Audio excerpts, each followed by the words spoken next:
In attesa del prossimo voto amministrativo in Sicilia, che interesserà diversi comuni ricadenti nella nostra provincia di Agrigento, tra cui Favara e Palma di Montechiaro,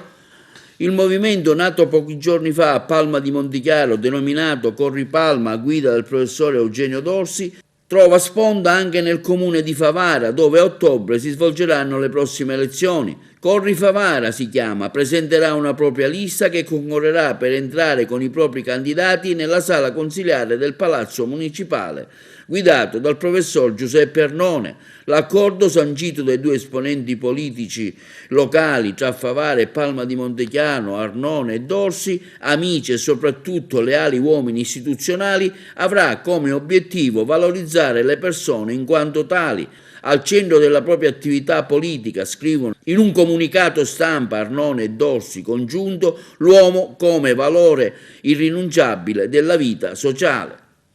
Intanto anche l'UDC, con il nuovo coordinatore provinciale, l'imprenditore Silvio Alessi, si sta prodigando con il coordinatore regionale Decio Terrana al prossimo appuntamento elettorale e sta lavorando con grande impegno per essere presenti nei 6 comuni che vedranno i comuni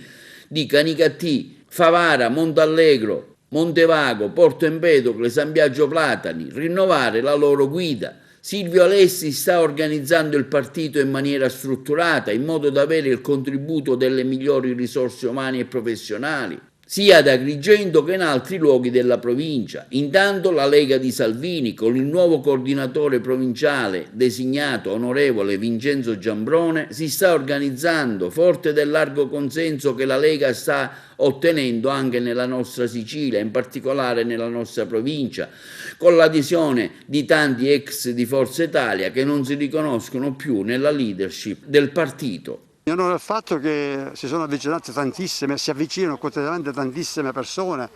operatori politici, gente che ha avuto ruoli importantissimi, penso per esempio alla parte più occidentale, a Ribera, al sindaco Carmelo Pace, penso all'onorevole Granata, penso all'onorevole Fontana, penso a tanti sindaci ed amici amministratori che si stanno avvicinando, perché ormai si ha cognizione, si ha contezza che la Lega non è più quella di Bossi, che la Lega è ormai, come dicevo un momento fa, un partito proiettato, ecco, a rappresentare il popolo moderato. Elezioni amministrative. Ci stiamo già interessando, in questo momento, è ovvio che noi siamo per il cartello di centrodestra, specie nei comuni dove si vota col proporzionale, Porto Empedocle, Favara, Canicattì. Negli altri comuni pensiamo comunque di chiudere il cerchio col centrodestra, ma nei comuni si sa vanno avanti le liste civiche e noi siamo pronti lì a dare intanto il nostro contributo e a puntare su persone che amano il loro territorio.